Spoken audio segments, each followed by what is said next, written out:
At the Danielson Institute, we value the spiritual dimension of one's personhood. And over the years, we've developed ways of speaking about this with our clients and with one another. We espouse a bio-psycho-social spiritual model that gives equal value to all the dimensions of one's personhood. While we do not adhere to any one way of assessing a client's belief system and religious history, we do attend to how clients define their understanding of the sacred. With our clients, we also want to understand what gives their life meaning and purpose, to understand how they make sense of suffering and loss, to appreciate both the ways in which their spiritual beliefs and religious practices may create a sense of well-being and connection, and the ways in which these may lead to experiences of alienation, shame, and isolation. We've developed an acronym for this spiritual dimension. We refer to it as SERT, attending to the spiritual, the existential, the religious, and the theological, as these surface in our work with our clients. The S in our acronym stands for the spiritual. Here, we consider spirituality as encompassing one's connection with the sacred. What is it that we invest as most meaningful, most important? Spirituality represents one's sense of ultimate meaning, a sense of purpose in life, and a sense of one's connectedness to others and the universe.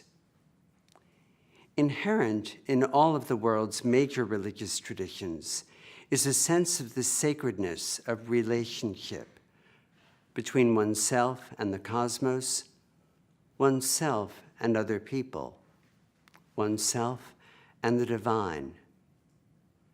Spirituality, then, attends to how we encounter the sacred.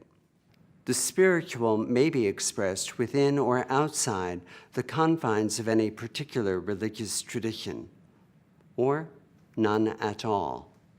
The E in our SERT acronym signifies our attempt at attending to the existential issues that are inherent to our humanity. What is the meaning of my life? What gives me joy? What does it mean to love, to suffer? What sustains me in the face of pain and loss? These core questions are inherent in the human condition. They pertain to all of us, religious and atheist, agnostic and believer. The R in our acronym stands for our attempts to attend to the religious experience, which reflects beliefs, worship practices, language, and narratives shared by a particular group of people over time. Here, we might attend to an individual's religious affiliation. We strive to be attentive to the ways in which a person's religious tradition has informed their sense of self, of community, of the divine. We seek always to be mindful of the power of religious traditions, both to liberate and to harm. Certain practices and beliefs may lead to a sense of connection, vitality, and liberation. Other religious practices and beliefs may lead to disconnection, isolation, and constriction. We commit ourselves to listening for the potential positive and problematic aspects of our clients' religious experience. We are curious about their relationship with the God or gods of their tradition. Borrowing from object relations theories, we are attentive to the development of a client's relationship with God or other divine figures. Are there ritual practices that are particularly meaningful for a client? What is their experience of worship and prayer? What significance does one's faith community, whether real or virtual, have for us?